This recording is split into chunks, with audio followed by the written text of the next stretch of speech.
Good afternoon mga kakimpa! Welcome back po dito sa Gandara sa channel for Showbiz Update.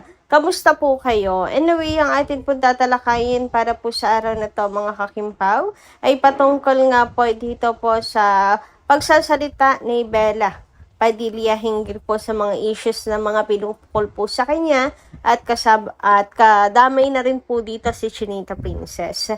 Pero bago po ang lahat, sa mga di pa nakasubscribe sa ating channel, pakiclick lang po ang subscribe button at notification bell na dyan sa baba para mag-updated kayo sa mga susunod nating balita. And simulan na nga po natin ang ating pong talakayan para po sa hapon at paggabing ito, mga kakimpaw. And unahin na natin pag-usapan ang comment at reaksyon ni Miss Norma Dayag hinggil sa ilang mga balita kina Kim and Paulo. So sabi niya rito, "Good evening! While waiting for the alibi, eto nagbabasa at nakikinig sa vlogs mo at comments ng mga kagaya ko na KP Fine. Gandara, may advice to seniors like me.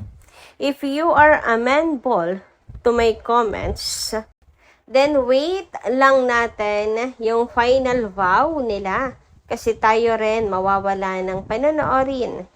Na kasi yung attention na nila is their family. Lalong-lalo na kay Kimi na House of Little Bunny. So kahit na sana'y continue pa rin ang host ng Showtime para mapanood pa namin siya at makita yung development ng marriage nila.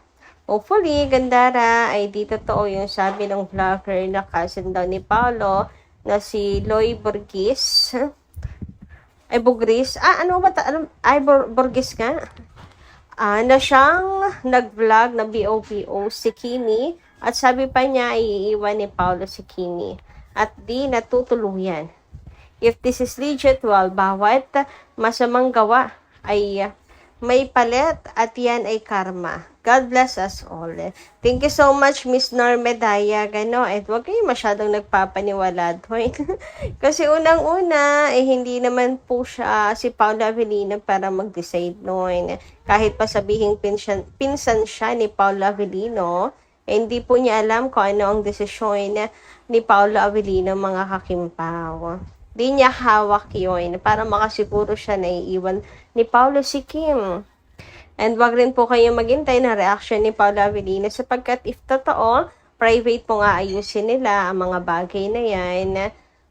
And if hindi po tunay na cousin ni Paolo, pwedeng magsalita si Pao, pero usually si Pao, hinahayaan na lang yung mga ganyan. So, ayun nga, sigurado ako, once na mag-settle down na, focus si Kimi po sa kanyang business, mga kakimpaw. Baka magtayo pa ng different business, mga kakipi.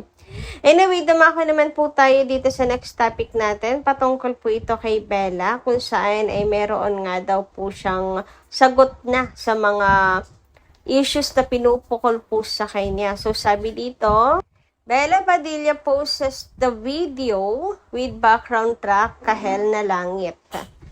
Is this her response to all her issues?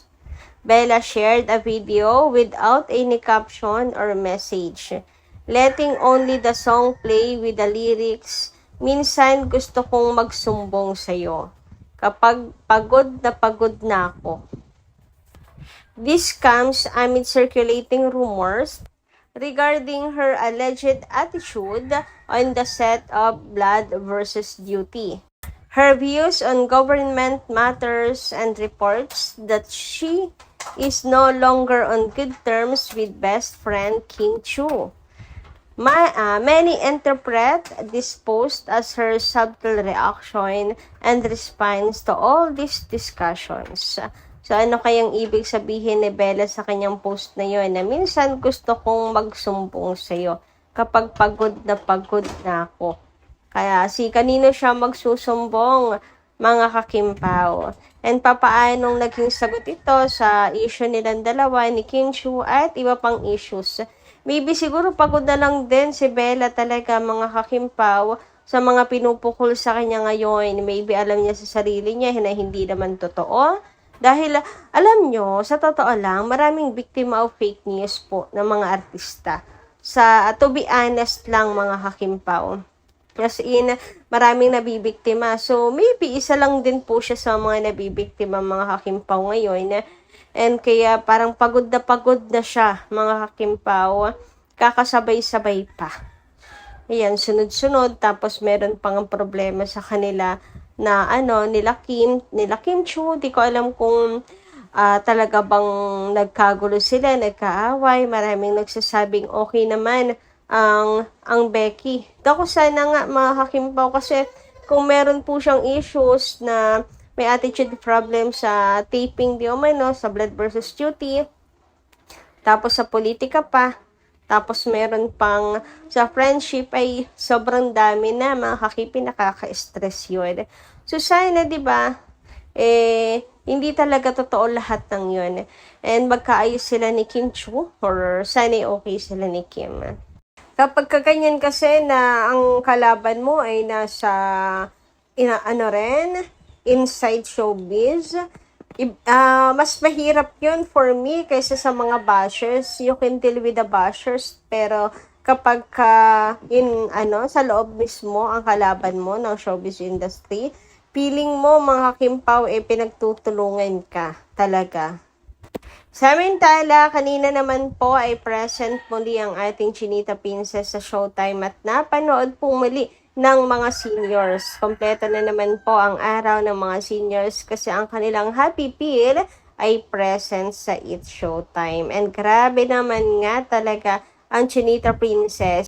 Ang kanyang OOTD, lakas makabagets at teenager mga kakimpaw. Mukha na namang bagets ang ating Kimi na para bang fresh na fresh pagkalabas ng bahay ni Kuya. Ganun. Anyway, meron naman tayo nakitang pictures dito ni Aki mga kakimpaw. Latest lang po ito. Pero, hindi ko alam kung dapat ko bang ikatuway na may bago tayong update kay Aki na ganito na pala siya kalaki and all. Kasi for sure, without consent to, mga kakimpaw hindi naman public figure kasi itong si Aki, mga kakimpaw. Kaya, di ko alam anong ire-react ko dito, mga kakipi. Bukod sa thank you kay Lord kasi malusog siya.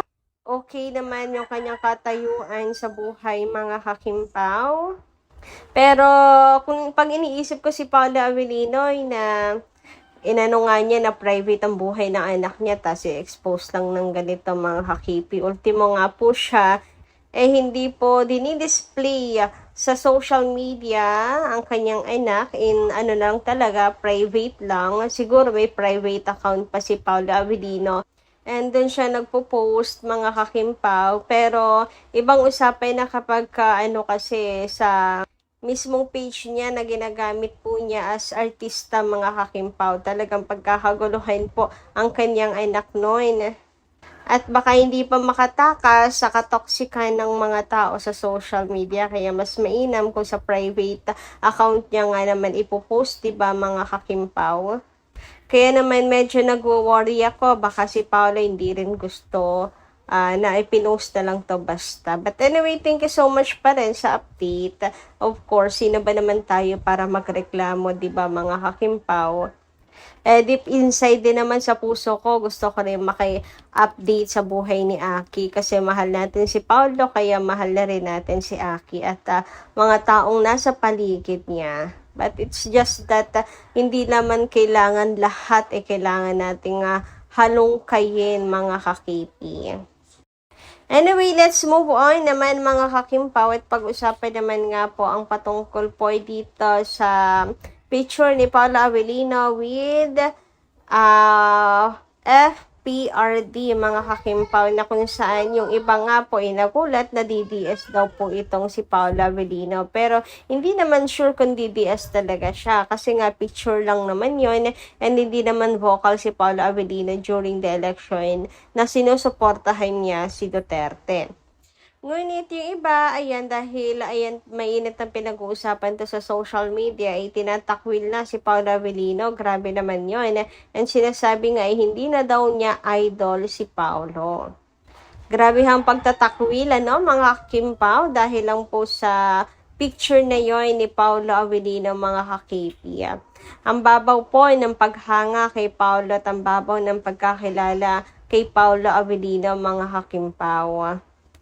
And if ever mind, sino naman tayo para i-hate si Paolo Avellino? Si Kim Chiu nga, di ba, napaka-vocal sa kanyang stand, mga kakimpaw. At recently lang, di ba, nabash pa si Kim Chiu.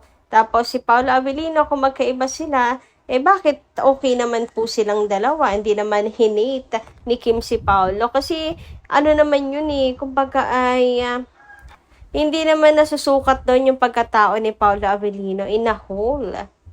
Buong pagkatao ni Paolo Avellino. Kaya, bakit kung si Kim okay lang, bakit yung iba? At tayo, kinakailangan nating maka-OA sa pag-react, mga kakimpaw, to the point na i-hate natin yung tao.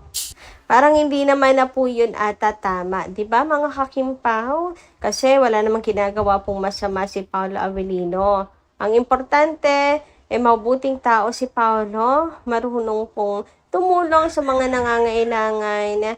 Si Paolo walang inaagrabyado. Marunong makisama. Hindi hambog, hindi mayabang. Low-key lang na tao. Kaya, I don't think that's reason para i-hate si Paolo Avellino. And sa kahit na sino pa man, mga kakimpaw, na hindi natin pareho ng paniniwala. Anyway, sabi naman ni Miss Day Maghiyat, good PM, Miss Gandara, dapat lang na masampulan ng mga bashers na ang sama ng sinasabi nila kay Kim. Hindi titigil ang mga yan hanggat walang nakakasuhan. Hindi na maganda ginagawa nila. Masyadong malakas ang loob nilang sirain ang reputasyon ni Kim na hindi naman sila pinapakialamanan ni Kim. Lalo na yung burgis. Dami na niyang inaway sa FB. At yung iba pang bashers, akala ba nila ligtas sila? Hindi man tao ang magparusa sa kanila, andyan si Lord. Yan ang magbibigay sa kanila ng matinding karma. Ibigay natin lahat kay God na parusahan sila ng doble-doble. Salamat, Gandara. Ingat po lagi-lagi. Thank you so much, Miss D. Magiyat. And ingat din po kayo lagi-lagi. And tama kayo dyan. Ipasa Diyos na lang po natin ang lahat, mga kakimpaw, sapagkat siya ang magbibigay po ng tamang parusa para sa mga taong ganito. Hangad po ay kasamaan sa kanila pong kapwa-tao. Hindi man po sila managot dito sa lupa, mananagot po sila sa taas, mga kakipi.